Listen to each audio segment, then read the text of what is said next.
My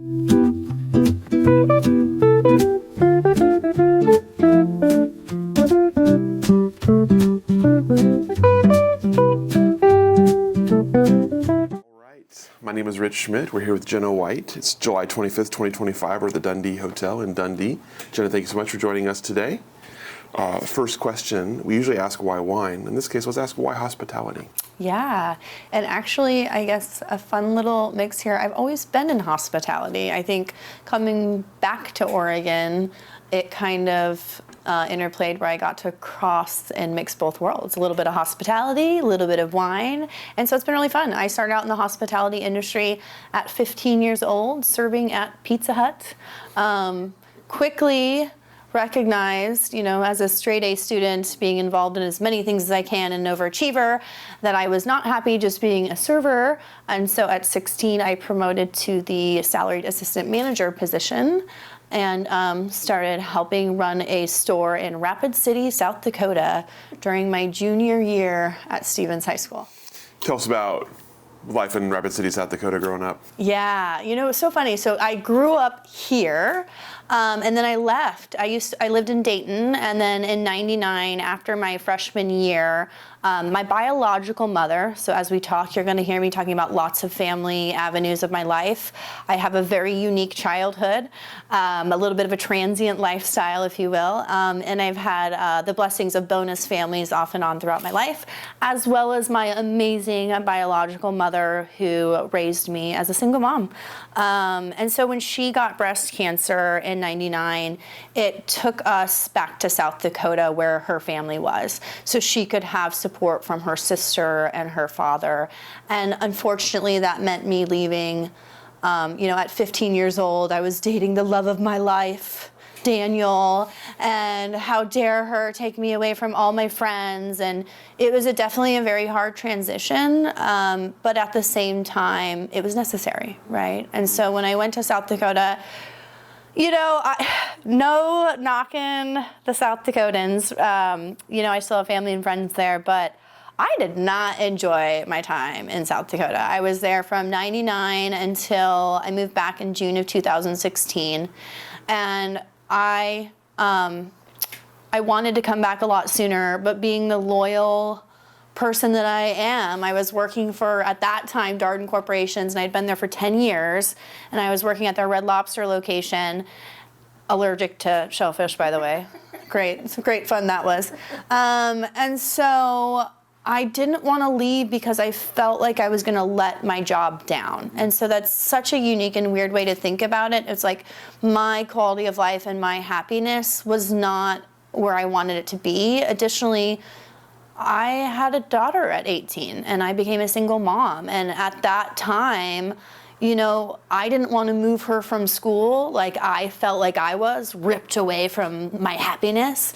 And so I didn't want to do that to her. And so I found a place of complacency, if you will, in Rapid City, until a major change happened and I broke my wrist at Red Lobster and they didn't treat me very nicely.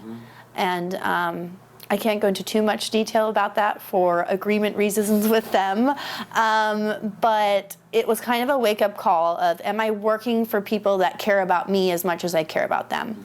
And the answer was no.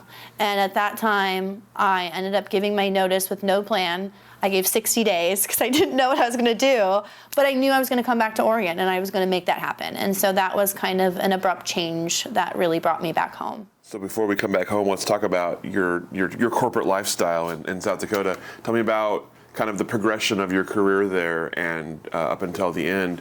What were some of the sort of highlights along the way and some of the roles you had? Yeah, corporate life, what a great way of saying it, because that's literally what I was involved in. And it was such a beast, honestly. And when I say beast, I don't mean that in like the big way of like a big beast and something to take on. I actually mean like a scary, growly, hairy beast. I mean, corporate world can chew you up and spit you out, and I didn't know that.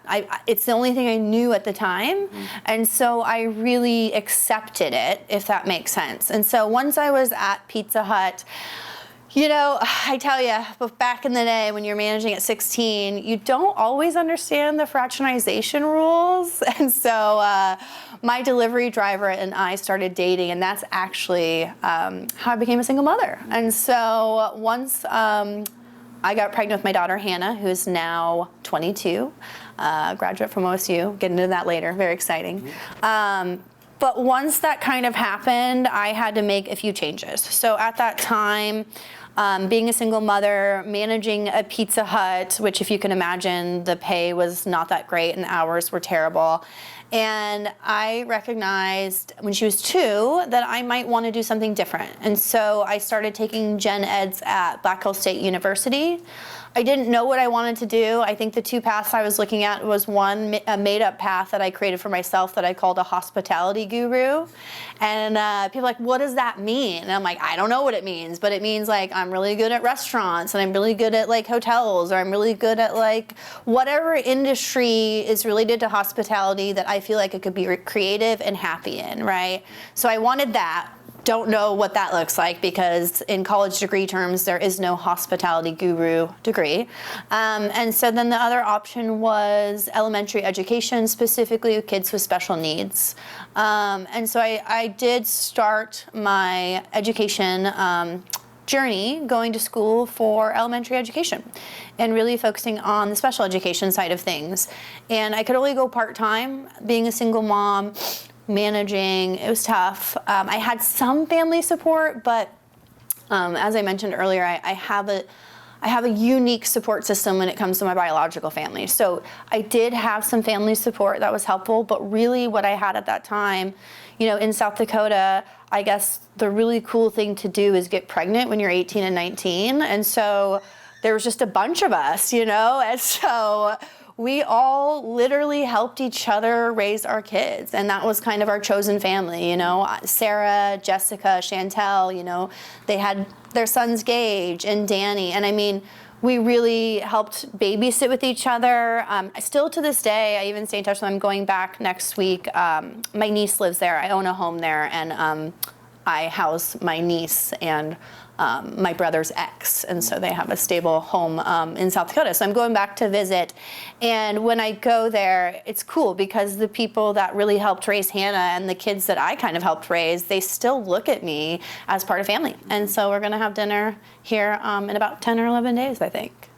And so that was kind of the journey. I got pregnant. I decided I wanted to go to school. I tried to go to school. I did go to school for 8 years at very part-time. I mean, didn't graduate and don't have a degree because I recognized when it was time to make the pivotal moment to go from gen eds to actual credits I needed for my degree, I recognized at the time the salary I'd be making with that degree when I left in South Dakota, if I were to stay in South Dakota, which at the time was, I think, the second lowest paying state in the United States.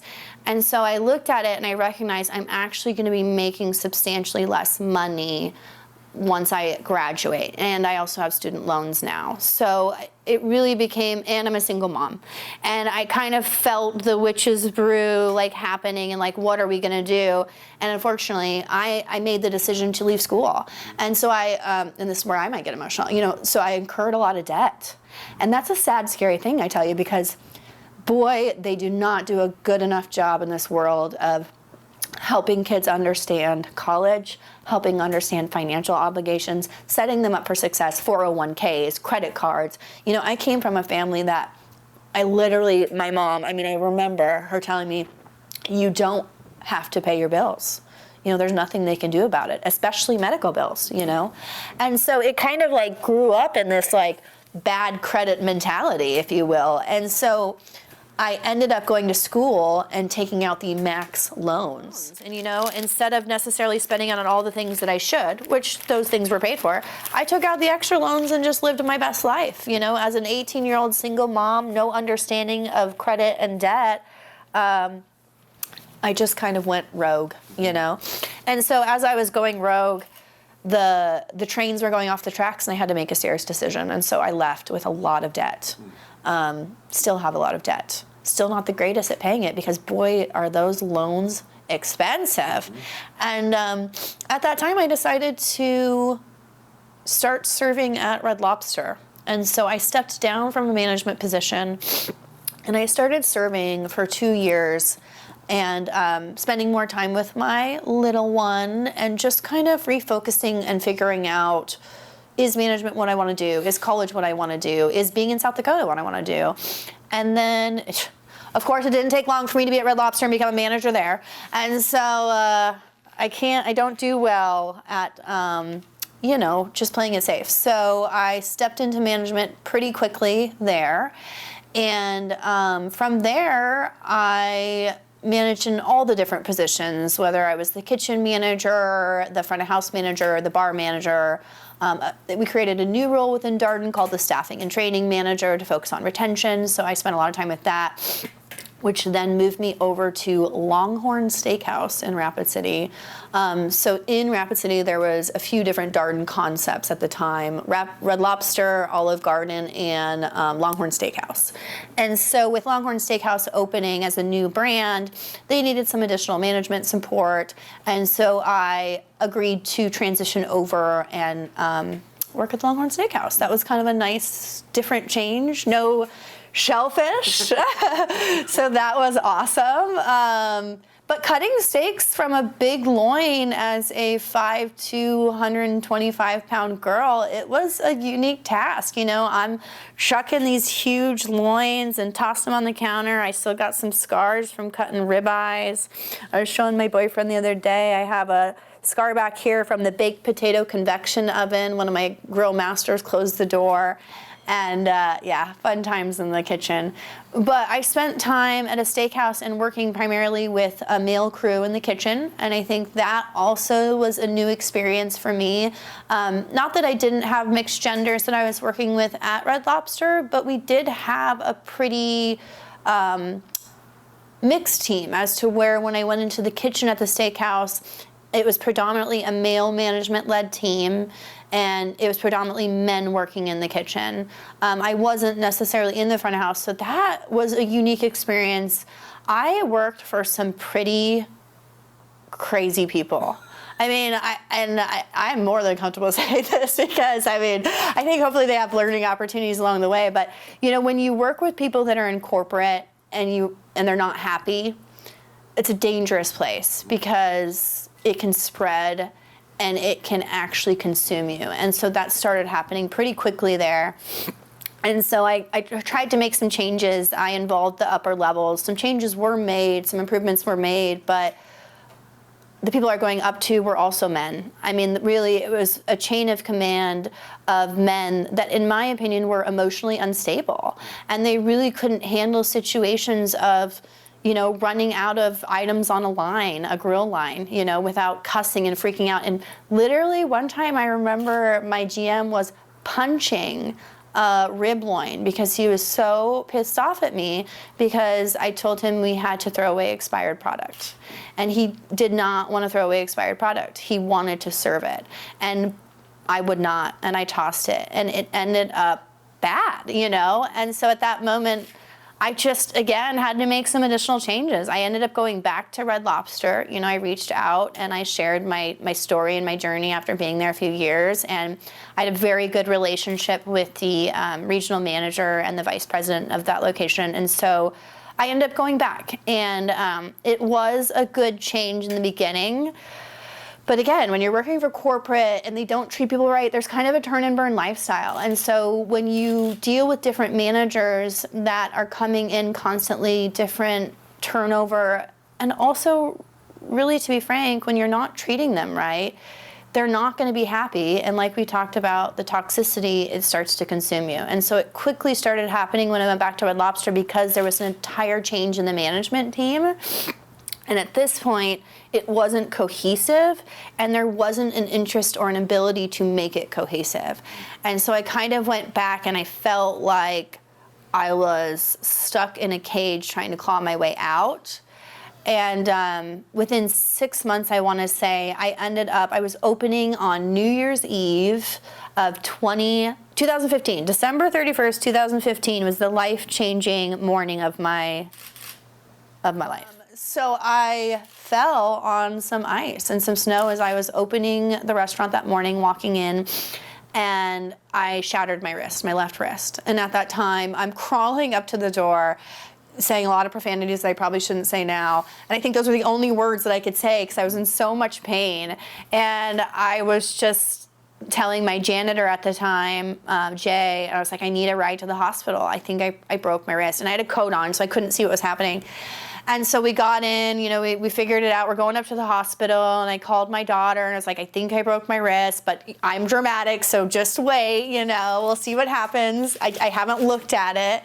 And then once we got to the hospital, they took my coat off, and wow, I mean, my arm looked like a cartoon. It was like a Z shape, and my wrist was kind of up on the top side of my arm. And I don't deal with pain well. I don't deal with doctors well. I mean, it was a rough experience. But at that time, of the chaos that was happening, it was chaos because they also they gave me some medication that kind of put me under, but I was still awake so they could reset it as well. But there was just these doctors around me. I'm on the phone with my boss at the time, my boss's boss at the time, and trying to decide how this should be handled. And we didn't agree on how it should be handled, and the doctor didn't agree with their decision on it. So it was kind of this chaos amongst chaos, because now not only am I dealing with the pain and what's happening, but I'm also weirdly trying to manage my care. And so it was a unique situation because really I kind of needed a mediator or a third person to manage that. And unfortunately, the people that were involved were not necessarily wanting the same care that the doctor wanted. And so it was this weird situation. And that was an awakening moment for me, but not the changing moment. But it was a moment of like, again, where's this best interest piece coming in? And after about 10 days of being casted, the doctor was like, enough is enough. We're doing surgery. Like you need to get a plate in there and get some stuff going on. So we did surgery, and I tried my hardest to stay at Red Lobster, but unfortunately, because of the way that I was treated and because of the way things happened, we had an unfortunate separation. And I tell you, I have never done professional counseling my entire life, therapy and counseling. I do have personal mentors, fairy godmothers, my own forms of therapy. But this was the first time I actually went to therapy when I left that job, because for me, a job is almost like a family member or a friend. Like, I have so much pride and integrity in what I do. It will literally keep me up at night if I didn't give my maximum effort or if we didn't hit numbers we want. And so for me, losing and changing from that job, especially after developing a shellfish allergy 4 years into the 10 years of working there and staying, I felt pretty committed, and I thought, this is a great program and things were together. And then realizing it wasn't. That was hard. And so I went to counseling, and really that's what helped me figure out to move back here, because it was grieving a loss, but not a loss, and it's so funny when I explain this to people, because I haven't talked to a single person so far that has strictly gone to therapy or counseling for a loss of a job. You hear a lot of it about a loss of a wife or a spouse or a family member, and I had to do it because I was so confused. And so it found my way back here, and I asked my daughter, I said, what are your thoughts on moving? I was very scared to ask her because she was in 8th grade, and that's a tough year to move. Mm-hmm. And she said maybe, and I tell you what, I took that maybe and gave my notice, and we moved back, within just a couple months. Mm-hmm. And I am so happy to be back. I go back to Rapid occasionally. Like I said, I have a home there.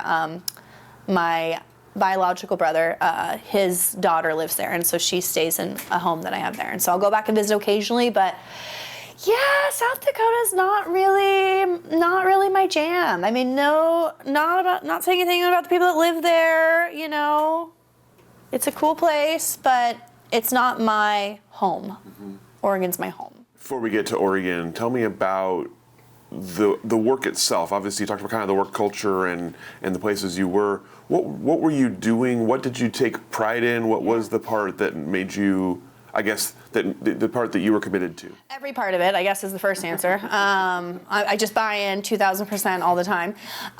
But there are some really cool moments within what I did and opportunities there, because yes, you're there at Lobster or Longhorn Steakhouse or Pizza Hut and you're thinking, oh, I'm just delivering pizzas, or oh, we're just making snow crab or something. And the reality is it's the same what I do now. I look at it as the opportunity of any interaction you have with people, you have the opportunity to impact their life.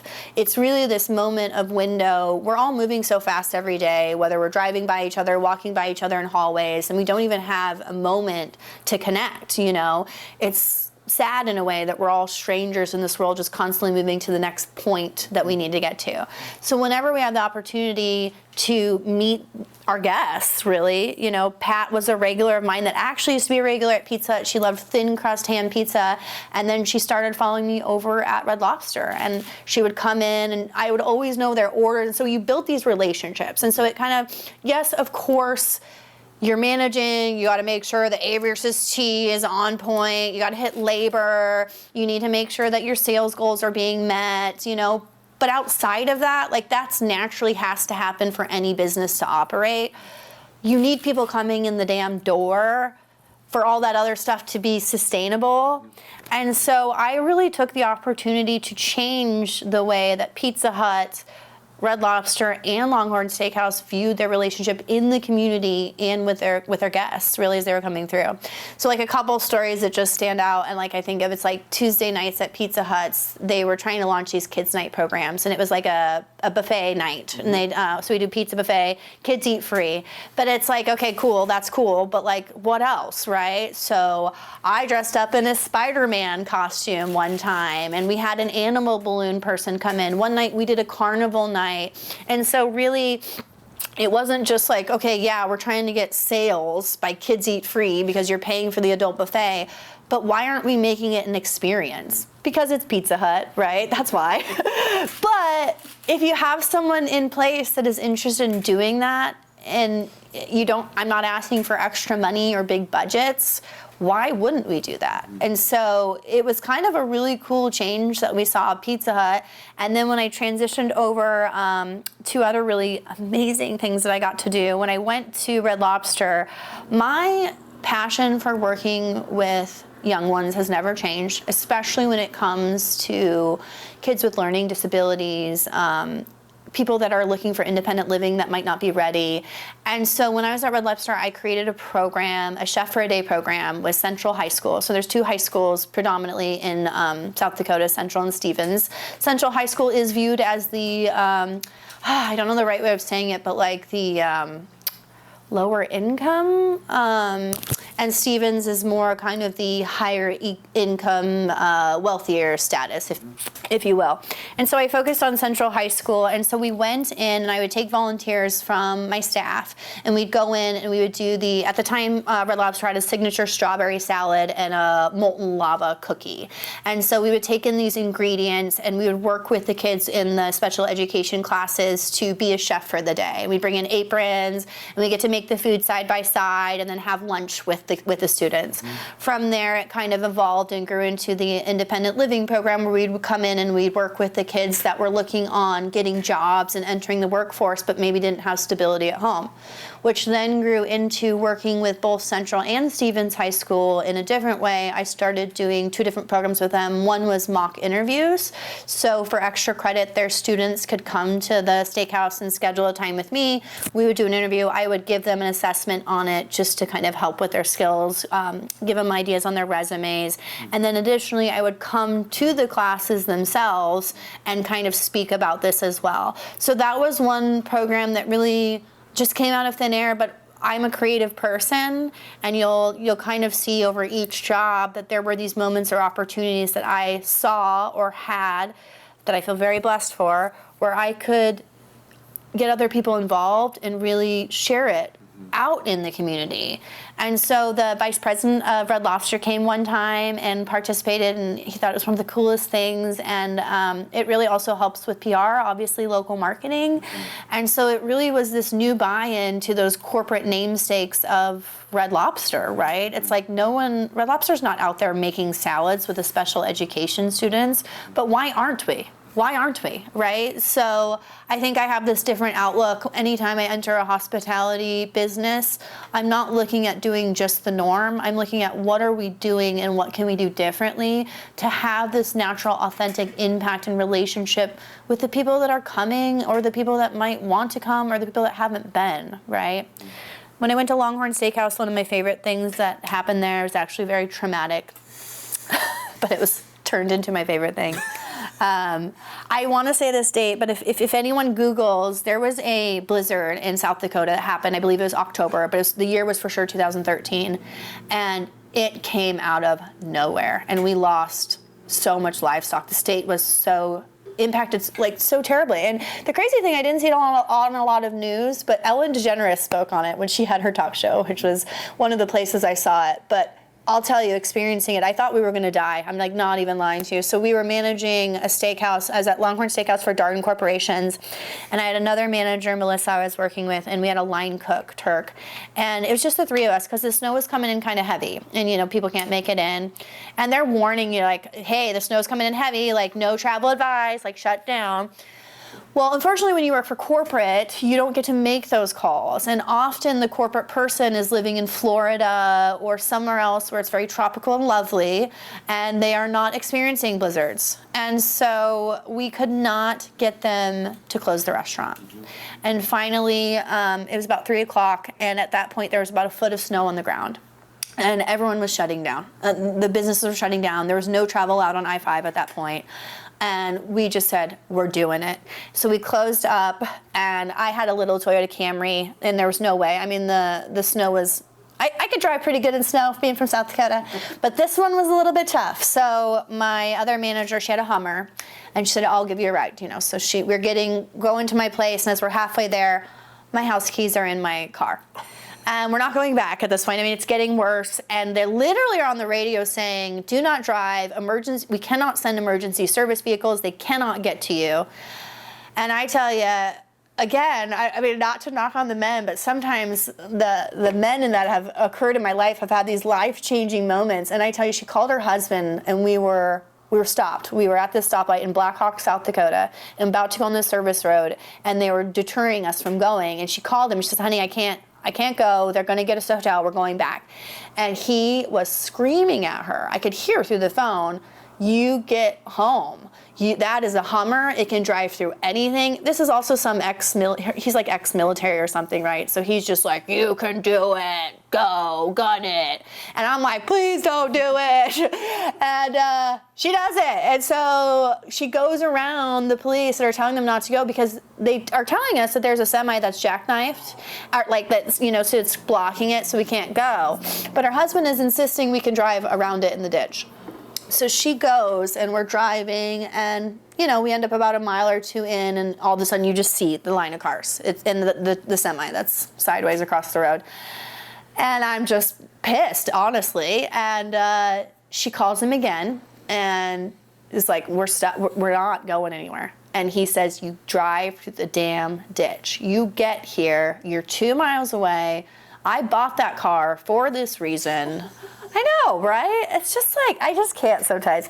So she tries to go in the ditch, you know, and as she's going in the ditch and the Hummer's going, we are now stuck tilted in the ditch, not going anywhere, kind of, you know, 45-degree angle life.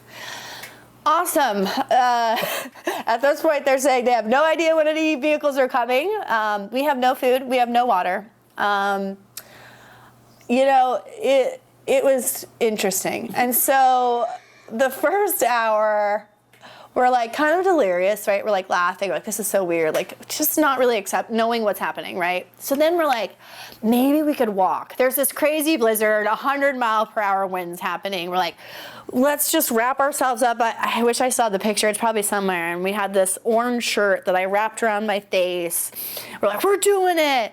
We get out of the car, we step out, we take like one step, and it literally feels, even through the clothes, like needles are just being shot through your entire face. Like, and we get back in the car like, okay, that's not happening. And then we waited it out for a couple more hours, and then we thought, we gotta try and walk again. You know, we really didn't know what to do. It was 3 o'clock in the afternoon, like at this point, 5 maybe, and tried it again, and honestly, everyone around is looking at us like idiots, and ended up back in the car.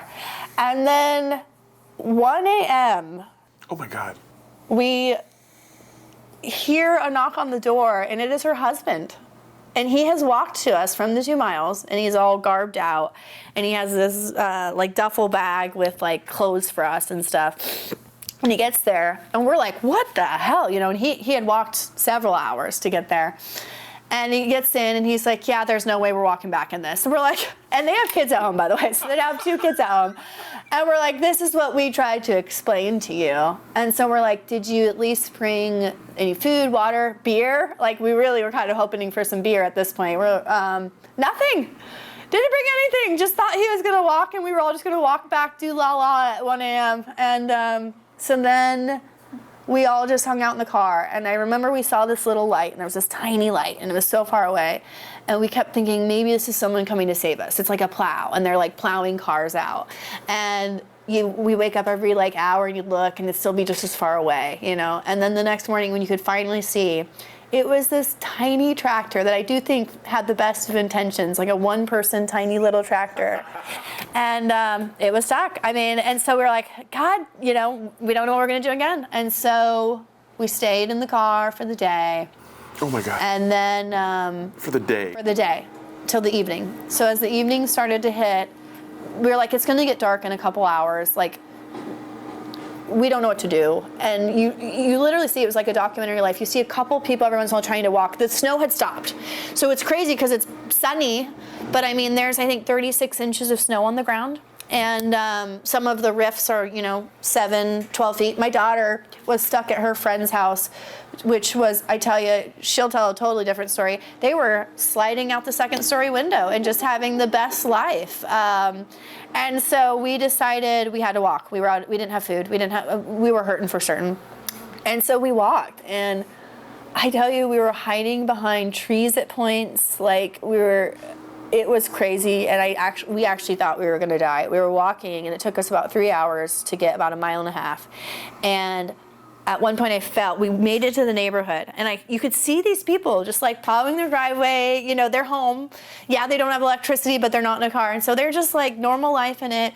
And we're just like, ugh, and I'm falling in a trench, and I remember like up to my chest, and they're walking, and it's loud. I mean, it's a loud situation, and so I'm yelling, and they finally look back because I can't get out. Like, I couldn't get out. And so they came back and they helped me out. And at that point, the person that was using their snow machine saw us, run over, you know, helped us in, got us some blankets, some water. Me and Melissa are just throwing up. I mean, at this point, like, just from exhaustion, we're just dry heaving. And so they kind of get us in a state of normalcy. And her house at this point, you realize, is only like 2 or 3 houses away. We didn't even recognize where we were at. And so we get to our house, and our phones died. And so my family here in Oregon was freaking out because the night that we were trapped is when our phones died because we couldn't charge it. Because we ran out of gas. That's why we had to walk as well, because we had heat, but then once we didn't have gas, we were nervous. And so I remember I got there, and after I showered, I called the VP of Longhorn Steakhouse. His name was Thomas at the time. And I lost it. I mean, I literally lost it. And I just told him, like, how dare you? And I, you know, expressed some of the things we went through. And I said, you know, I can't work for a company that doesn't allow us to make the calls for our safety. Mm-hmm. And that changed some things. So new protocols were set into place, and things were changed. They sent me and Melissa on a very nice, all-expense-paid spa day. I don't know if that makes up for it, but it was a nice touch. But from that, you know, what was kind of cool that you watched happen was, again, the community coming together. There was no emergency services coming. People were literally getting their own bobsleds, is that the right word? Snowmobile. They were getting their own snowmobiles and going and helping people, taking people groceries, people that were pregnant but needed to get something from the store. So it was really, you saw this community. So at the same time, we were going to have a bunch of product that was about to be thrown away. We hadn't been in the restaurant now for 2 days. Our standards, I mean, they do have very high standards, especially those fresh cut steaks, you know, because they start to change color. So standards for tossing stuff is pretty tight. And so when we come to talk about what we were going to do, I reached out to some of the local sheriffs, firefighters. At the time, I was dating one of the local sheriffs, and I had recommended that we do free meals for anyone that helped anyone, not just if you're a firefighter, if you're a police officer. We weren't checking credentials. Yes, we got taken advantage of, I can guarantee you, by a few people that didn't help people, because that's human nature, unfortunately. But I do believe in my heart that the majority that were there that benefited from it, it really touched them in a different way. So we spent the next couple days just doing these series of free meals for the community. And obviously, again, good PR, made it in the newspaper, but that's not ever my intention. A lot of times when we get those PR and marketing and that earned media and earned credit, it really is earned media. It's not like I'm emailing and writing the newspaper and asking them about this. So it's cool when I have these opportunity in these hospitality industries to create new programs or something that's exciting and different than they've seen before. And then when other people hear about it, it inspires them to write about it instead of being the squeaky wheel or playing politics and I'm only being written about because I work for this corporation, or I'm only being written about because I emailed you 50 times. You're actually featuring us because you were moved by something that we're doing. And I think that's really part of the PR and marketing world where I get most excited about when it comes to showcasing the hospitality industry in the light that really some people forget about. It's quite a story. Yeah, I ramble. No, I think that needed the detail and the expansiveness. Okay, so at this point in your life, tell me about relationship with wine or thoughts on wine. What was your relationship with wine at this point? And coming back to Oregon, was wine on your radar? No, it was not. And it's so funny. I do think it's so weird in life, as I talked about the Hospitality Guru program or coming into wine. I've weirdly placed these stepping stones in life that have led me where I am. So in South Dakota, at the time when I was there, there's 3 wineries. There's Prairie Berry Winery. I think it was Stoneface or Stonewall. And I don't remember the third one. But we had 3 wineries, and they were about 45 minutes apart. My experience with wine is Prairie Berry, which means if I'm buying a strawberry rhubarb bottle of wine, I am drinking strawberry rhubarb juice. Very much so think like, and not knocking it. I mean, the reality is it's good for the people that really enjoy sweet fruit wines. But that was my only knowledge of wine. Okay, correction, Franzia box wine, camping trips, been there, done that, not for me. But that sweet wine, I was here for it. I mean, I grew up on those days of the Boone's Farms and the coolers, the wine coolers. And so I loved it. And so I started this thing in 2013 called Wine for the Women. I do have these photos, which would be fun to share. And as I talked to you about how a bunch of us were young single moms and just a friendship group, I also started coordinating these events twice a year. One was called Babes on a Boat, and one was called Women in Wine. They are just mothers. These are moms. These are friends of mine, and I'm very amazing at planning really fun things. It's just a skill and a knack that I have, and so that wasn't for a job or anything. I just decided I want to get my friends together, and we got a limo and we went around to these wineries. We are not the people that Oregon wine country wants. We were definitely not. But it was fun. It was something unique and different, and we introduced wine, or what we thought was wine, to our friendship groups, and we did 3 of those. So I did it for 3 years before I moved. So I started those in 2013. And then same thing, Babes on a Boat was just a bunch of moms. We rented a pontoon, and we would go out for the day, and the kids would be out, not at home alone, with the sitter or with dad, but we'd go out and we'd allow one man on the boat to be the captain because we don't trust ourselves to drive when we're, enjoying ourselves on the boat. But really it was an opportunity for women bonding and connecting, and that has translated into what I'm doing over here now. So when I came back to Oregon, I really didn't know what I was going to do because I didn't have a plan. I quit abruptly with no plan, 60 days, going to move back. Okay, let's figure this out. I knew that I had restaurant management, so I knew I could get a restaurant management job. I didn't want that, but I knew I could get that. So I knew in coming back here that that was going to have to be the first step, but it is not the last step. And so when I did that, I just started applying to local corporate restaurants because I knew with my corporate history background I would get in. I was offered 2 jobs at Applebee's and Buffalo Wild Wings. Makes sense for the brands I was working with. I ended up taking the position at Applebee's. The home store at the time, my home store was in Tualatin, which is now a Chase Bank. Which I knew that was going to happen probably before they did, so that's why I left. And so when I took that role, a few things there. So I helped them kind of like at Red Lobster. So I was multiple different managers at different times, whether it was kitchen manager, front of house manager, but also, again, I can't just do the basics. So at the time, Applebee's was doing a lot of bar promotions, a lot of spooky drinks. Those do very well. A lot of different fruity, fun cocktails, but affordable.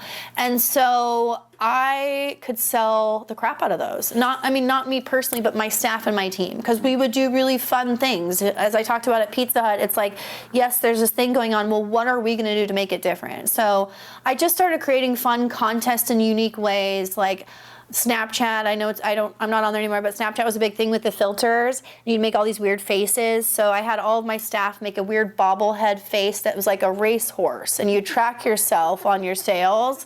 Just finding quirky ways to like make it authentic, relatable, and fun, right? And so I started taking on these competitions. We were the second smallest store in the Applebee's group that we were in. However, we quickly, within 2 months, became the top performing store in the Washington and Portland market. Most specifically, when it comes to any sort of contests, sales, staff things, we also did Alex's lemonade promotion, which was really exciting. We got to build a lemonade stand, and we actually turned ours into a photo op booth section. And so it came, just instead of building a lemonade stand to try and win the Applebee's thing, we looked at it a way to invite the community to participate in building it. We invited the community to come take photos with it. And so it was really just finding a way again of how can we play with our community and look at what corporate is giving us to do, but put our own spin on it. So after I started performing really well at that location, they then had me start coordinating for their Salem and Portland markets of their locations to help drive sales, meet goals, connect with your team, connect with the community. I remember kind of imposter mode syndrome, because I've done stuff like this at corporations before while I'm working within the groups or helping the groups, but I remember within my first year I was speaking, and I don't know if I'm going to say the right thing, but there's like a Budweiser Expo Center in Portland.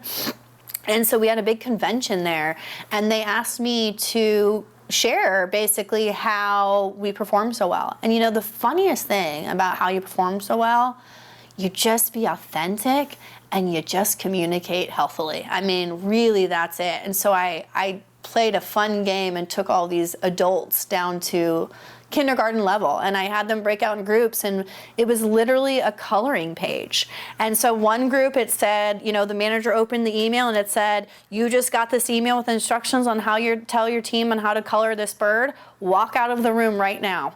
And so their team had to color that bird, and we told them, we're like, okay, everyone, your boss is going to tell you how to do this project. And the first table, the boss walked out of the room, and they're all sitting there like, what the hell's going on, right? So they don't know, and we leave them there. And then the next one, I give them a little bit of information. So they're like, okay, here's the information, and then they leave the room.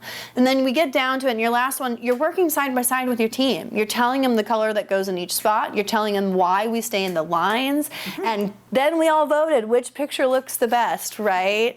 And I tell you, it was like I just changed so many minds in there, because everyone was like so mind blowed. They're like, well, what was the purpose of the first one that got up and walked down the room? I said, because the person opened the email and didn't share the information with anyone, and that is the most common thing that happens in businesses. It's like so crazy, the fact that we don't communicate things with our team, especially when it comes to expectations, especially when it comes how to successfully meet those expectations. You cannot give expectations to your team member and just expect them to meet it. And so it was kind of fun playing a different role, still finding ways to get in the community, but also teaching other leaders at that point on how to be more community focused, engage with your team. And really, one thing that I always talk about is sustainability with your business really comes from relationships. And like, people just forget that. They're just looking at transaction after transaction and bottom line, bottom line, bottom line.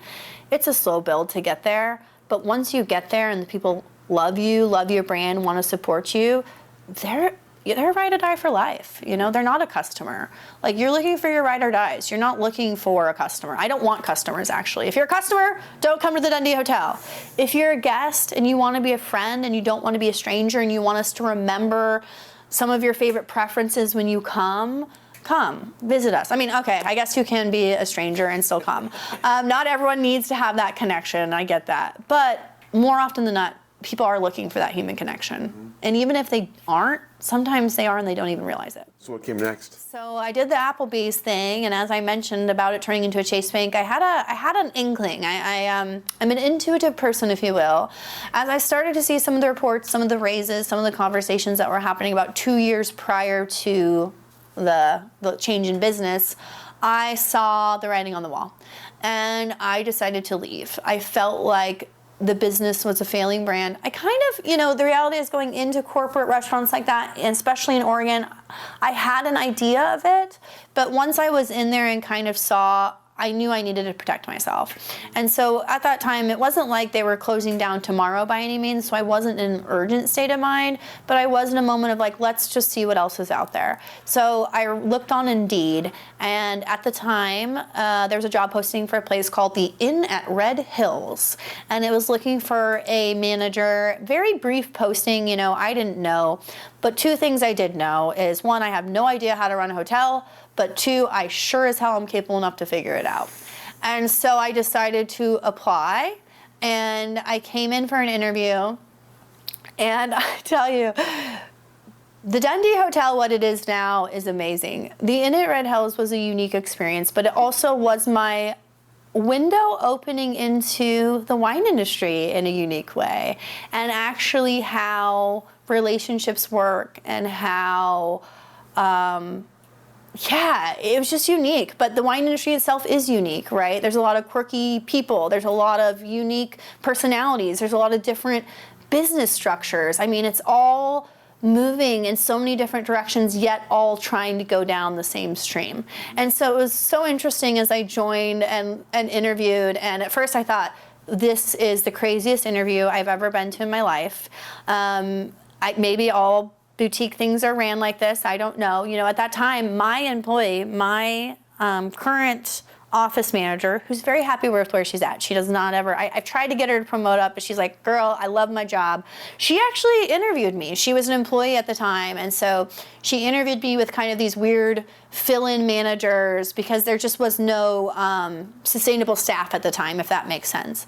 And so when I came in, I interviewed, I said, well, this is a unique interview, but okay. And then I left, and within, I think, a couple hours, I got the job, which is another unique situation. But either I'm super amazing at never running a hotel before and got the job, or they just really need someone. I didn't care. I needed a job, so I took it. And at the time when I came in, it was very interesting.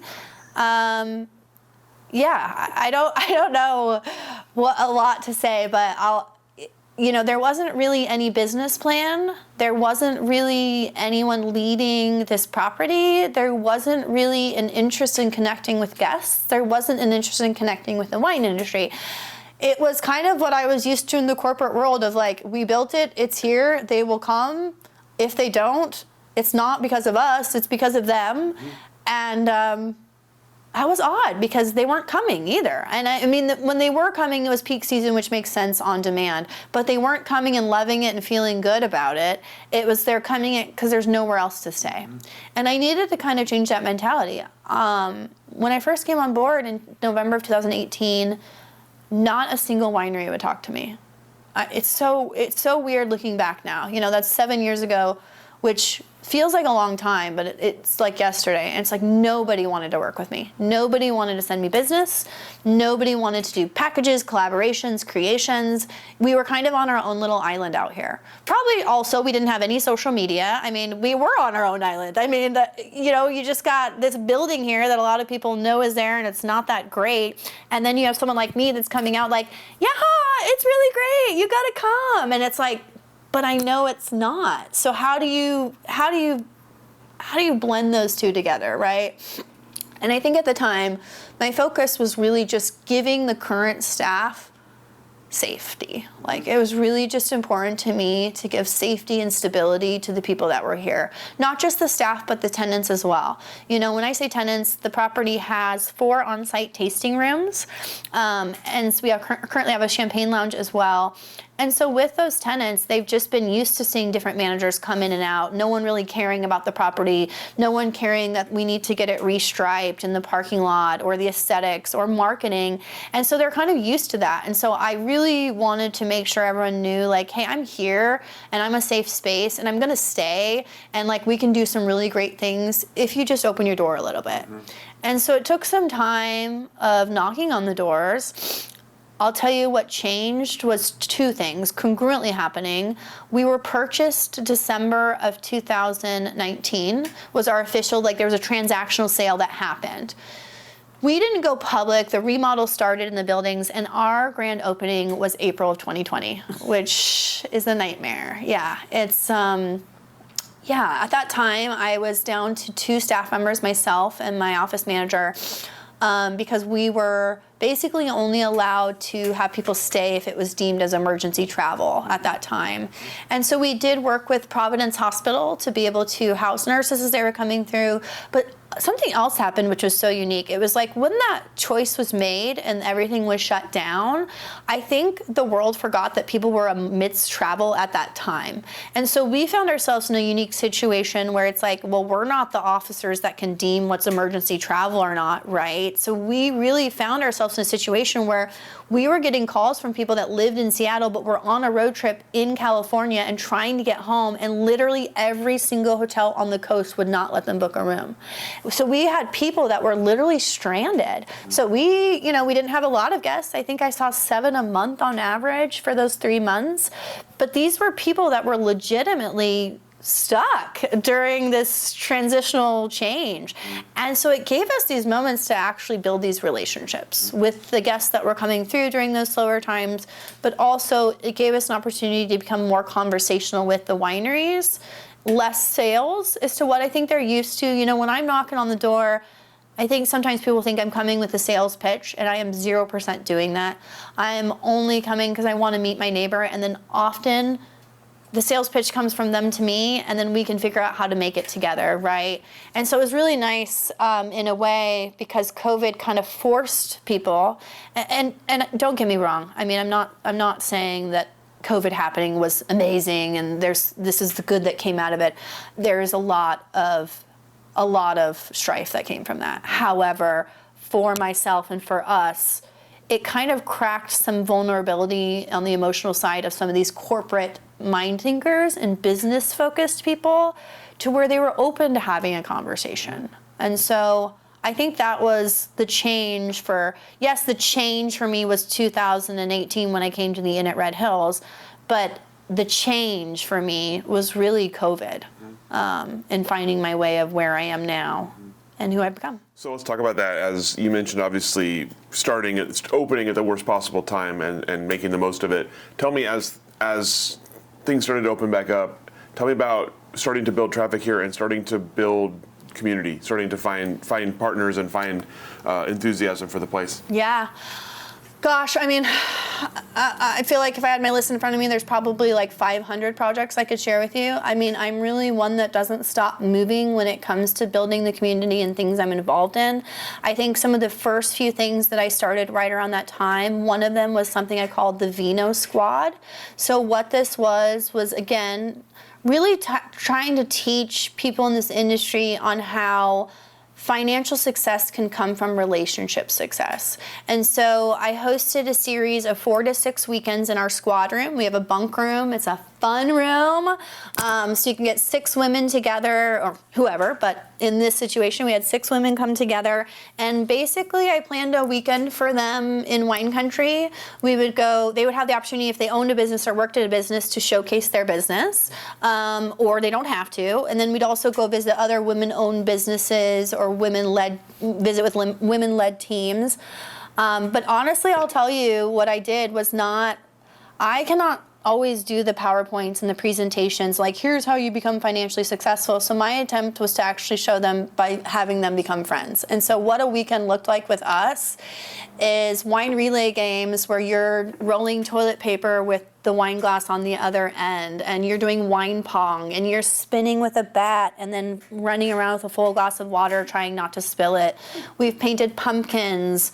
We have done karaoke together. We actually all got together and did an Easter egg hunt, but like with the bottles. So you go find the bottles in the vineyard.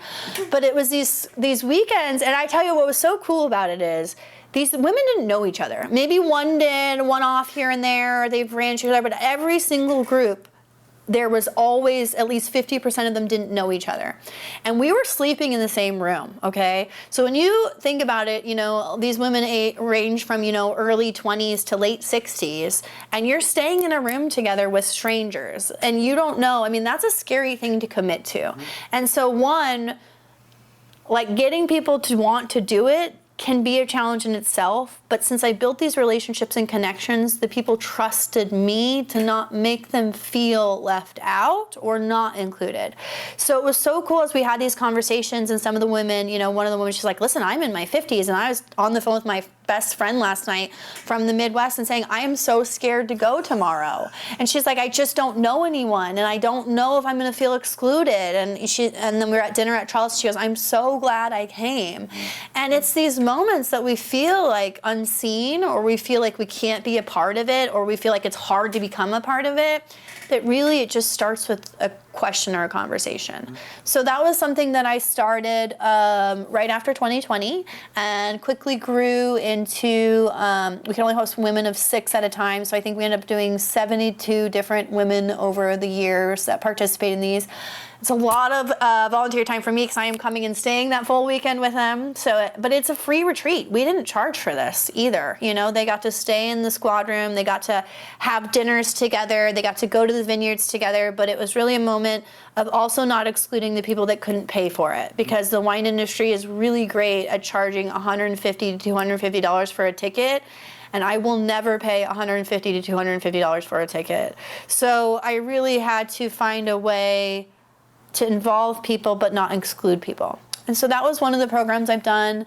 I joined several boards as well over the years. So that was kind of my first way. I just wanted to create friendships and get some sustainability and some investment and connections going with each other.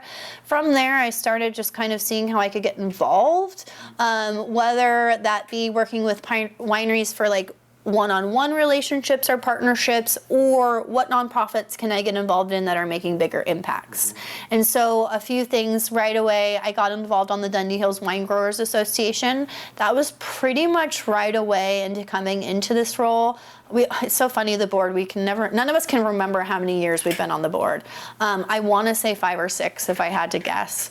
I am one of the last board members standing from when I started, so I do always like to give myself an accolade for that, because sometimes these board terms are 2 to 3 years, and people that 2 or 3 years is enough, right?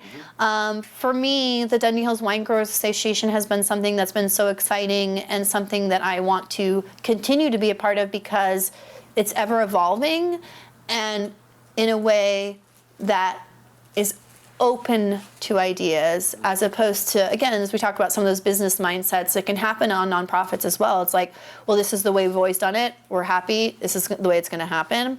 And so with the Dundee Hills Wine Growers Association, the changes that have happened in the last 5 or 6 years, it's just amazing to be a part of what we're doing. And then I recently joined this year the Women in Wine Board of Directors, and have now taken on the role of the co-chair for the community engagement. So I help run the Women in Wine happy hours. We just recently hosted a Monday Mingler here that we were written about for the Oregon Wine Press, which was fun. But it's just finding ways to, again, I'm always looking to how can I create these style of events, or how can I create networking opportunities or connecting people to really, as we talk about, and it's probably overused, but, and when I say overused, I'm not even gonna say it right, but like the tides rise and all the boats go up, right? So that's overused probably, and I'm sorry if I didn't say it right, but it's very much so true and very much so something that I live by. So those are a few of the ways. I joined Salud, the procurement committee this year. The last 2 years I've been on the marketing committee. That one's very near and dear to my heart as well. Healthcare, mental and dental were included last year, which was a really big feat for us. But really bringing immunizations and medical to the vineyards themselves. We do cultivation events where we go straight to locations, so that way if people can't go to the doctor's office, they can hop in one of our trucks. So that's been really fun. And yeah, I would say those are probably three of the ones that are very, very important to my heart when it comes to the wine industry. Let's talk about the Dundee Hills Wine Growers Association specifically. Yeah. Tell me about some of the things you've accomplished as part of it. Tell me about, especially over the last couple of years of challenges. I mean, I guess they're all years of challenges, but tell me about some of the ways that the board is approaching it, and as you look ahead, some of the things to come. Yeah, so a few amazing things that we have going on. It's hard because there's actually so much. With a new board, we have a new president and a new vice president this year. So last year I started something. I'm on the community engagement committee for Women in Wine this year, but last year I started the engagement committee for the Dundee Hills Wine Growers Association. So I recognized, again, as we need to make these connections and we need to make sure our members are staying connected. Like the blank emails and the non-responses, it's exhausting for the people sending them. It's exhausting for the people receiving them. So let's figure out a way to make sure we're keeping our members engaged and connected. So I started a committee last year, and our current vice president and president were on that committee and have now stepped into this role. When I created this, I was looking at it for two ways. One, I was looking at it to create sustainability when it comes to board terms. We need people that are invested, people that care, people that know what's going on. And also, sometimes we let people on the board and within 2 months, we recognize we should not have let them on the board, right? And so when we start these engagement committee, it gives us opportunity to work with them for a year to kind of see, are they the right candidate for this role? Because being a volunteer on a board, it's almost sometimes more demanding and stressful than a paid position. And so we got to look for that. So I started that last year, which has been awesome because it was able, we saw it just this year, kind of grow some people into their positions.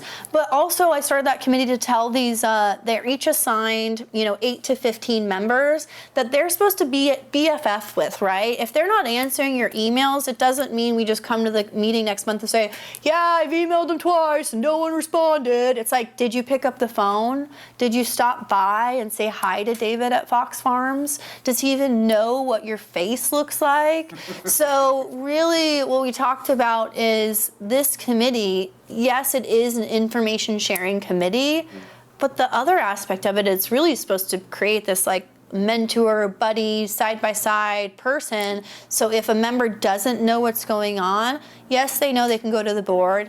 They often come to Jenna. I would love for them to go to their engagement committee member. And so that was something I worked on last year. And then other things I do, everything's just kind of been growing over the years. So some of the other things that I have taken on is that I work supporting the regards to the events. And so this year specifically, we have some of the most events going on than we've ever had.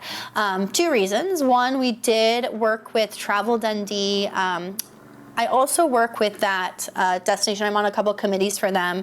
So it all works together. Dundee Hills, Travel Dundee. We're just trying to bring people to Dundee. Whether Travel Dundee is trying to do it on the main street and Dundee Hills is trying to do it on the hills, we're literally doing it together. So I got them to shake hands about 4 years ago. And so now our marketing and PR people are side by side doing videography, photography, all that good stuff. So we're not creating two different double work, right? Additionally, outside of that, in working with Travel Dundee, us at the Dundee Hotel, specifically Sandra Storm, my boss with EHG, she is a beast of a grant writer. So she writes tons of grants. I know we've gotten over 300,000 in grants for Dundee, I think, in the last couple of years, and she's She's still writing them. She got a new park across from the hotel built, Tipsupalak Park. And then one of the things she got also was a grant, I believe it was $100,000, quote unquote, don't hold me to that. But they have to promote the 20th anniversary. So with the 20th anniversary event, I've been working side by side with Travel Dundee, our vice president and president, to really create something unique this year. We're doing 3 series of events. So we recently did the Pioneers at Argyle, where we had a panel speaking. We had a great pour afterwards, some light bites. Actually, tomorrow we are at Vinovate. We have 11 wineries pouring, live music, Wooden Heart food truck will be there.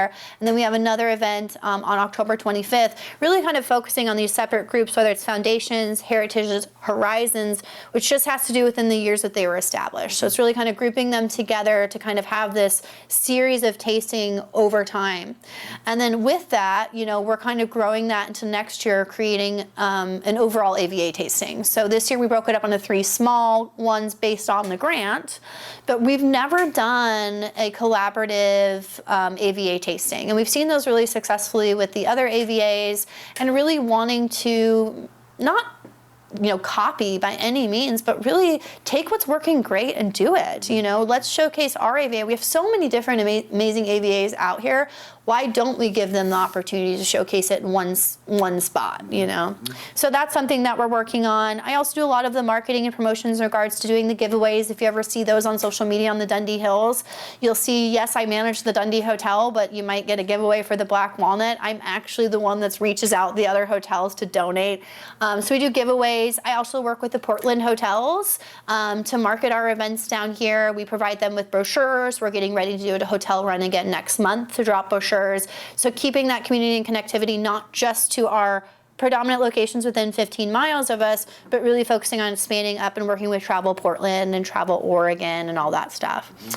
This year also with the event side of things, I got to launch a really exciting new event called A Day in the Dundee Hills. Linfield was a big supporter of that, and the Oregon Wine Archive, so thank you to the both of you for participating. For sure.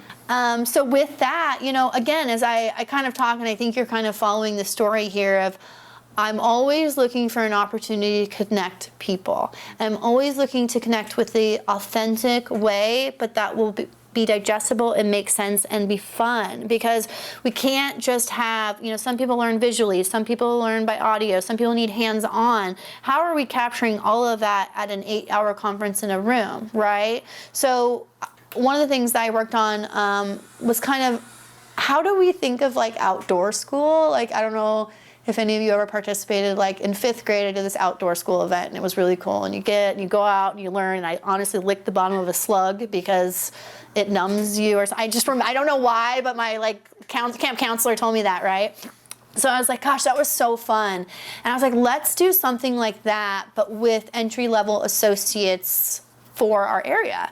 And so what I looked at doing was a lot of these different events that we have. I also coordinate our annual social, our annual member meeting. Those are really focused at leadership roles. Those are really focused at sharing numbers and facts, what we've been up to. But what we're missing here is some key components of conversation.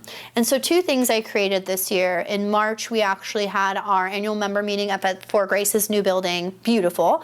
And I decided to do member breakouts and create these round tables. So we came with 5 different sections of events and tasting room and production, and people could come in and they pick their color slip. After the whole fun meeting that we talk a bunch of numbers and bullet points at you, they then could break up and go, and they have a moderator and a facilitator at each table, and it's just hey, what's working in your taste wine club right now? What's not? People keep telling us they miss the dialogue. Why can't we have more dialogue? And so why aren't we allowing that to happen? And so after I created that at the annual member meeting, it really inspired me to launch a program for tasting room associates, because once again, it was great that those conversations were happening, but I'm looking at winemakers, owners, tasting room managers. I'm not looking at the people that we want to be telling our story, or actually, I guess we all want to be telling our story, but the people that are regularly telling our story, right?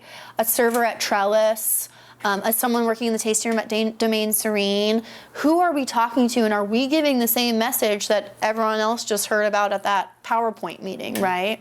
So I decided to launch this focusing on entry-level staff in regards to tasting rooms, in regards to production, so wineries, hotels, and restaurants as well. So it was really kind of cool to start seeing signups come in, because we had servers coming from Trellis, we had hoteliers coming from the Black Walnut, we had people coming from Domaine Serene. It was really a wide range of people that were visiting, and that's what I'm used to, as we talked about. I don't love to have the segregation and oh, well, we're these people of the world and you're the small boutique ones of the world.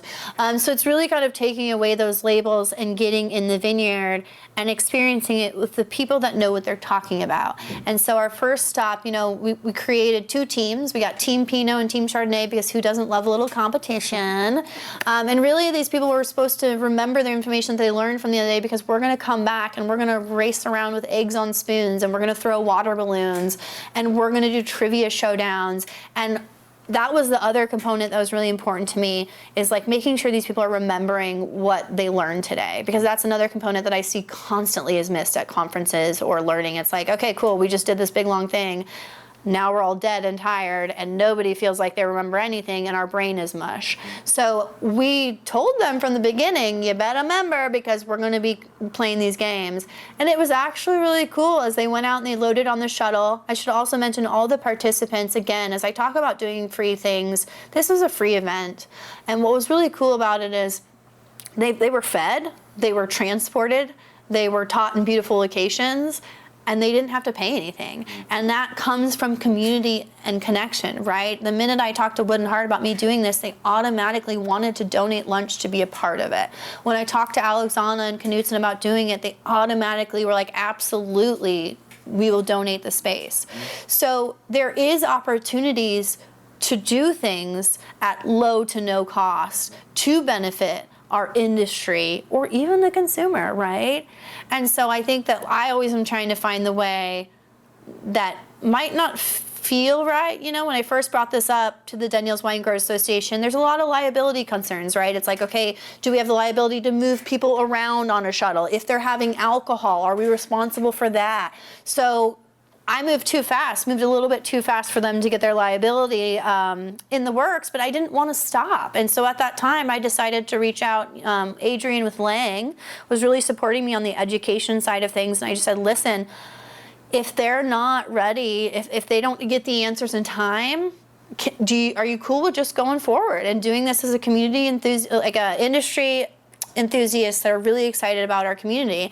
And they said yes, and we reached out to Paige Knutson and Scott Burns, and they also said yes. Linfield also said yes, Oregon Wine Archives.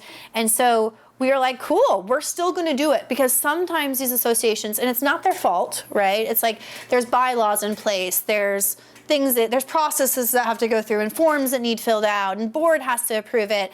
And sometimes someone like me can move way too damn fast for people like that. And so this was one of those situations. But I tell you, afterwards, liability is there. They can take this on and launch it in the future. And but yeah, it was really kind of cool to see. We want to do this program. There is an interest or a need for it. We have people that want to participate in it. Can we execute it? No, at that time through the DHWA, but yes, through the community members that see the need and vision to not just put a pause on it for another year, which could turn into 10. It was a super cool event. It was a super cool event. I tell you, I still have people.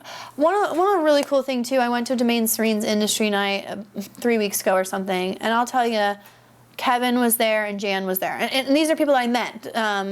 They both work at Dobbs during this time.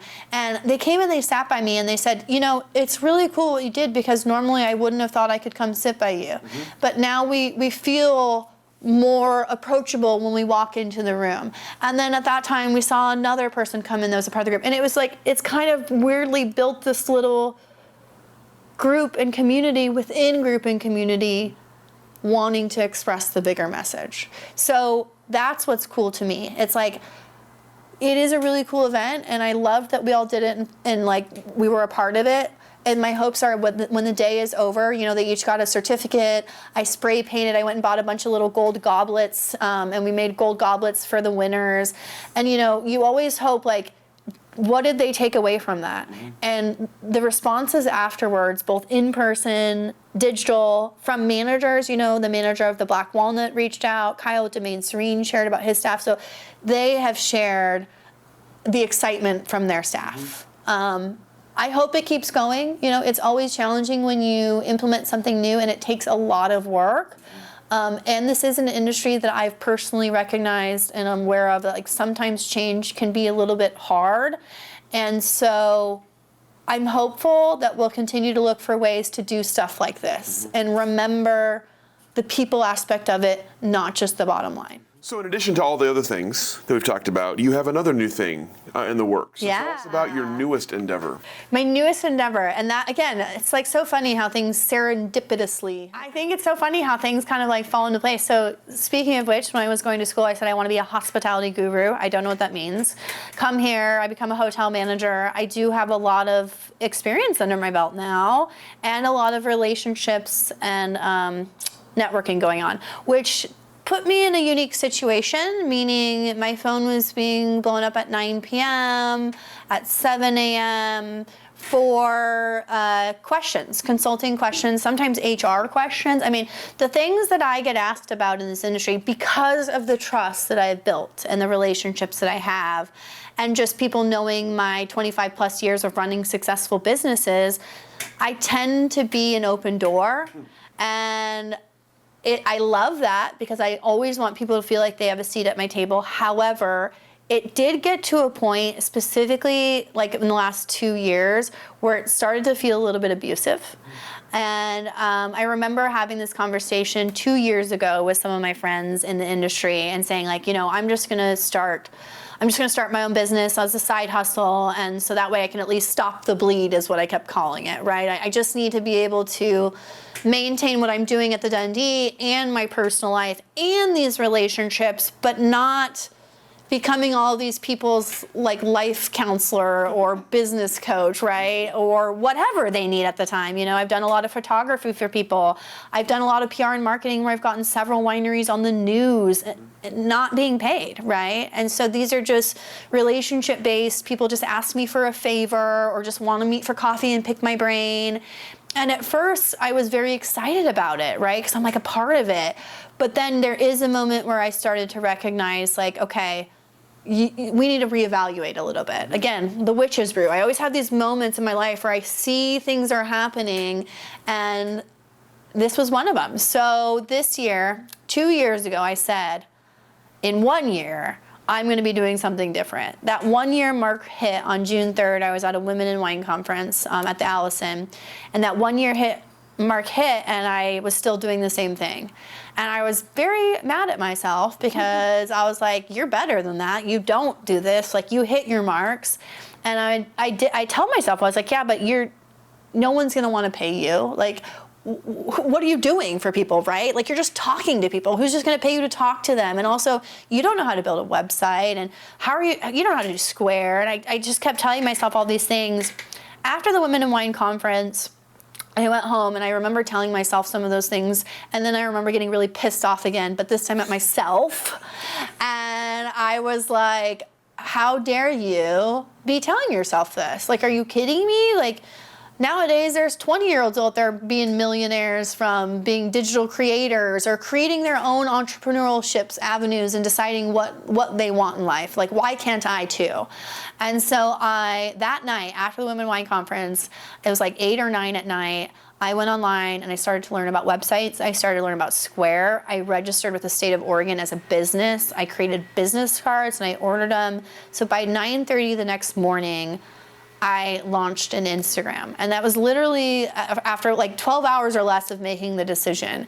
And originally, I wasn't doing it to grow a business and to start a new business. I love my career at the Dundee Hotel, and I'm very happy here.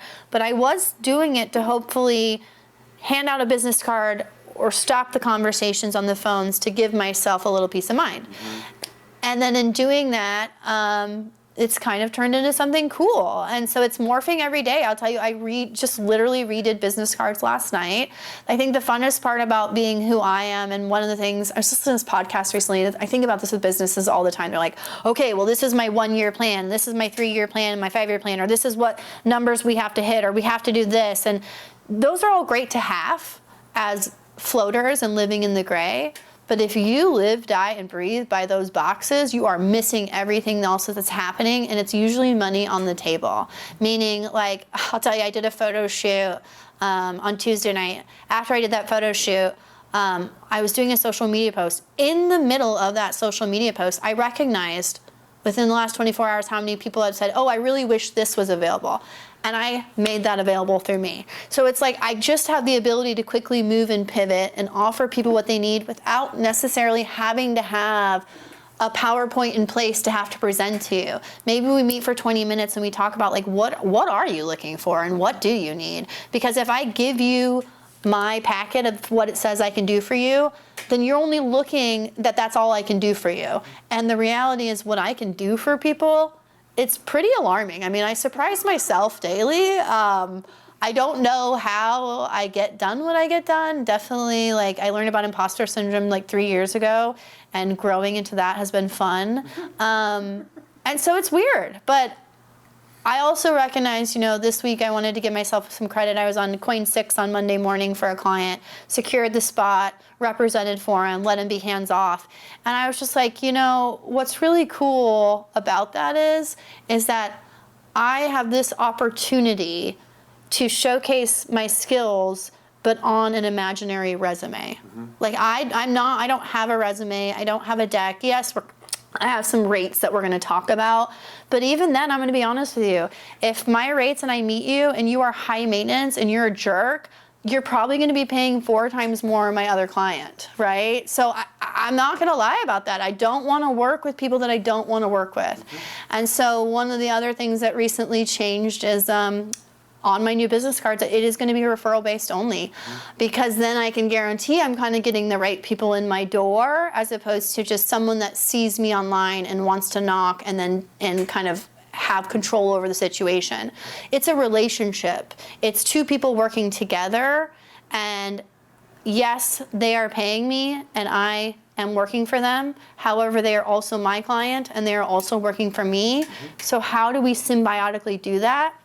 And so it's been really fun to kind of see that morph and change. And the clients that I'm working with, I have never felt smarter in my life, because, I get texts every day. It's like, oh my God, Jenna, you lifted so much weight off my shoulders. And, oh, I love this partnership. And I didn't realize how much value my words had until I started making a business out of it. So you started charging for it. So I started charging for it. And I have really damn good ideas. So yet have I had anyone come back and be disappointed about something. So, knock on wood. What types of clients do you expect to work with, and where do you see the growth for yourself, given that you're one person and you're doing a lot of things? I know. What's so funny, it's already grown and changed in the last 30 days. I originally saw it being wineries, right? That's a natural fit in. I already was working with wineries on several different PR and marketing, social media, Instagram avenues. And so I thought that was going to be the path. And so when I announced it on my Instagram, I had 3 clients reach out within the first 2 hours, and none of them were wineries. And one was referred by a winery, which was really cool. One is a restaurant. 3 of my clients are wineries. But it's like, what am I doing with each? So I do find with the winery clients, predominantly I am doing photography and social media.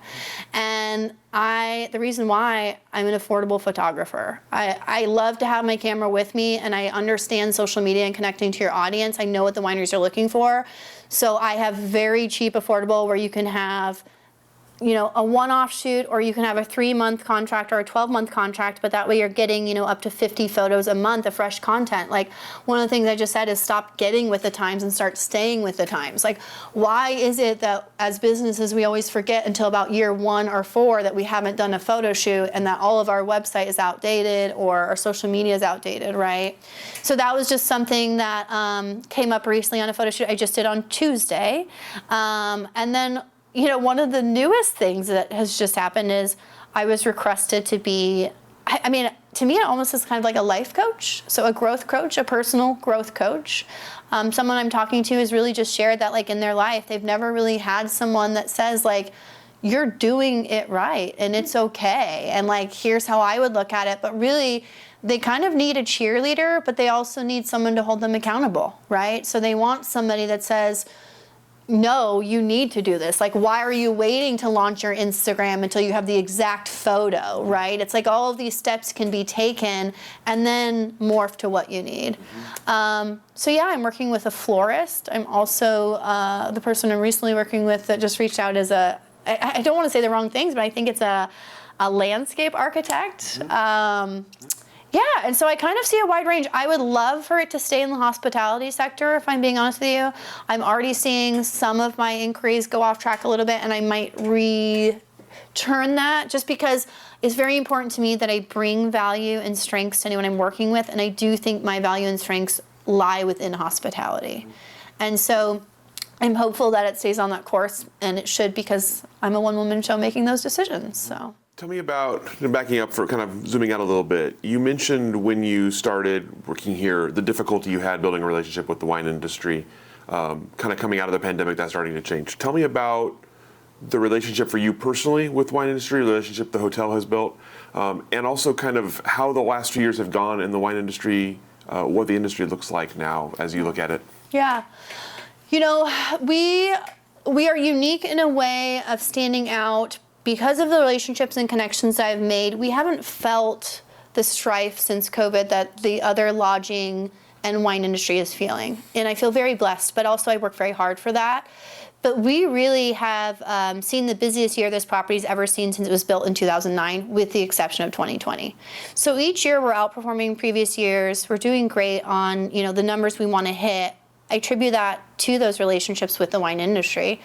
Really kind of making sure that we're listening and having those conversations. When I first came in and kind of looking at some of the other lodging relationships and conversations that were happening, or to be honest, not happening, it really was alarming in a way, because we are sharing guests. And not to mention, if you're doing a club share, like a lot of wineries do, where they might be visiting or recommended to visit, 6 to 12 wineries, how are you expecting those people to drive? And so really kind of partnering and looking at how can we be a part of those club shares to encourage overnight stays. We've also brought in transportation companies to offer discounts on those club shares to create a collaborative weekend of it. But just kind of looking at what are these wineries already doing that we could maybe come in and shake hands on or enhance. So that was one of the first things that we started doing as we were coming in. I think after that, once the relationships were kind of really built and we started getting some trust, we had the ability of kind of like steering the ship in a way. So the last few years, we've been creating a lot of inclusive packages, one-off packages. So it's like we're about to release a whiskey package. So you get a tasting, 3 cute little towns, 1 great price, right? So you can go to Branch Point in Dayton, you can go in Dundee, go to Carlton, the Bull Run, but really creating, and we have that with wineries as well. We have a pup package where you can go wine tasting with your dog, and literally they'll write your dog's name on the dog bowl at Dobbs, and we designed a bandana for you. So it's all these little small touches, but are really intentional and intimate. And that's what's changed the wineries, because they've been more open to that instead of just, well, no, this is the way wine tasting goes. Now, I'll be mindful in saying at the state of the industry, I think we still need to dial that a little harder. I think we are definitely got the volume still on the 1 or 2 of like being complacent or doing the things that they've done, or trying to raise our prices, or really just being in a cage, right? I think I've seen a lot of business owners and wineries, like they're in a cage and they're trying to get out.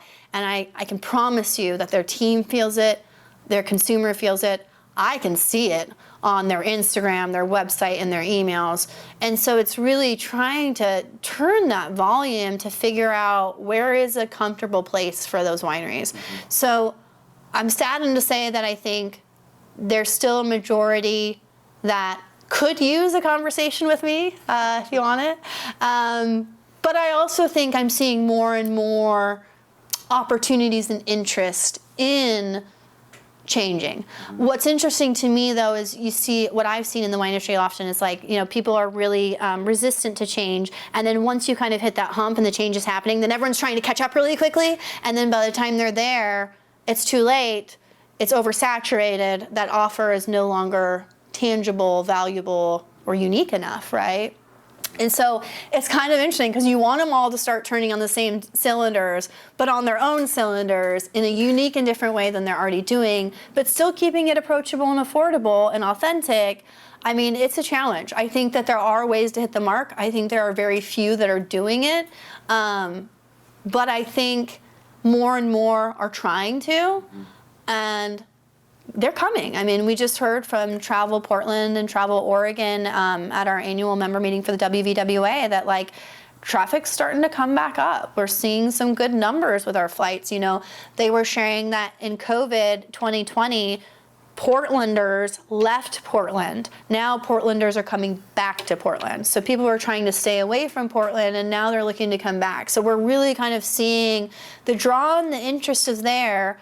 But like, are we doing things that make sense to the consumer for where they're at in their life? And are we meeting them in the middle? I don't think we are. I think we're expecting them to always meet us in a lot of situations. And I think, I'm excited at the Dundee Hotel, we get to do this, and a lot of our winery partners do this, but like having these conversations of like, okay, where are we gonna meet our guests in the middle? So you talked earlier about, obviously, the move back here and kind of your fear of upheaving your family a little bit, upheaving your daughter. Tell me about coming back to Oregon, finding your place here, and look ahead a little bit for me about what's next for you. Yeah. Coming back to Oregon was the best thing that's ever happened in my life, and my daughter will say the same thing. And my daughter only knew South Dakota, so it warms my heart that she feels the way she does. When we moved back to Oregon, coming home, if you will, I know I shared my biological mother was who I went with back to South Dakota. Here I have what I consider my bonus family. Some people know them as my quote-unquote adoptive family. I mean, there was no papers in place, but the reality was when we moved to Oregon, and this is a hard story for some of my family to hear, and so we made it through. If you hear this, I still love you the same. But when we moved to Oregon, we moved to Dayton specifically. It was right after my 4th grade year. And we were, I didn't recognize it at the time, but literally within this last 6 months, I recognized we were homeless. And so it's like, well, what do you mean? You were at a home, right? Well, we had 13 people living in a 3-bedroom home, and my mother and her boyfriend were in a tent in the backyard. And I was in a room with 3 girls, and they're friends now, friends and family now, right? But at the time, I didn't know them, first time meeting them. And it was my mom's boyfriend, nieces. And so this was my mom's boyfriend at the time. They had gotten married, so it was later on in life. So it was my most secure relationship in my mom's life, but at the time, we were kind of going through different boyfriends. So moving with this boyfriend to Oregon, it wasn't that, looking back crazy, it wasn't that alarming because I went to a different school every year. I literally, I went to kindergarten in South Dakota. I went to 1st grade in Alaska. I went to 2nd grade in Oak Harbor. I went to 3rd grade. We moved up to Whidbey Island. So I don't know if that was Freeland or Lang, but I was just kind of bopping around. So it felt normal, right? And so at the time I'm living with my 3 quote-unquote cousins. My brother's bedroom is the couch of the living room. It was unique. And so at the time, I joined softball, and I became best friends with Beth Overgaard, now Beth Witowski, who her family just took me in. And they actually, gave me an understanding of structure and family, and that actually families get together on holidays, and there's these different things, because growing up, not that my mom and I didn't have Christmas together, you know, but I mean, a lot of memories is like my mom and me and my brother, right? It's like, so just seeing, we do apple cider presses at the farm every September. It is probably, you know, the most two extreme opposites of families that you could have, I get to be a part of. I have a few families in the middle as well, but, you know, we'll have 40 people regularly, you know, I'd say every other month, you know, at my sister's house, at grandma's farm, in Dayton out here, because family is really important. We have a family garden that they grow, and you'll see the Overgaard's last name throughout the city of Dayton. My sister Beth was the mayor for 14 years. She now works for the governor. And, you know, Oregon is home, and Oregon gave me and Hannah that safety that we needed and stability. Mm-hmm. And so coming here, we've just thrived. I mean, both of us, you know, Hannah's always been amazing. She's been a straight A student as well. But really coming back here gave her an opportunity to spread her wings in some unique ways. She used to kind of be a little bit more shy in South Dakota. And so when she came back, she started college, and I went to a concert, and she told me she had joined choir. And I was like, cool. Kind of crazy, because every holiday thing I went to, she would hide from me if I'd wave at her. Like, she doesn't like attention. So I'm like, oh, you joined choir, okay. So we went to the show. She was dressed as Little Red Riding Hood, and it was a musical for Into the Woods. And she was acting and singing, and I'm like, oh my gosh. And she then joined the a cappella group at OSU and became the president for her senior year. She actually is getting to like, she's living my dream in a little weird way that I get to live through her. So she got her bachelor's in psychology, but she's going on for a PhD. She's going to be a behavioral therapist in Vancouver for this next year and do some lab studies for autism. So she is predominantly working on getting her degree to have her own private practice to work with kids with special needs. And she's been doing that since middle school. She's been a peer assistant her whole life. But even then, so her last... she just worked with Olivia, who's 16, for 4 years. She's now moving to Portland, so she's leaving. But we're talking about severe, you know, Hannah would get her hair pulled sometimes. You know, she has to wear a helmet. She could be physically assaulted. This is a nonverbal person that she's working with that is 16, but, you know, maybe only 3 or 4. And so seeing Hannah in these situations and the care that she gives for these people, it's amazing. And I get scared sometimes as a mom because, like, especially when it comes to the physical stuff, but also, you know, Hannah's very big heart. She's like, Mom, I know the right things to do, and she's not trying to hurt me, you know? And so it's scary sometimes, but also recognizing and believing in her that she is the professional. She's 22. She's an adult. She's graduated. She knows what she's been doing, and she's been doing it for a long time. Mm-hmm. And so it's cool to see her now kind of grow into that.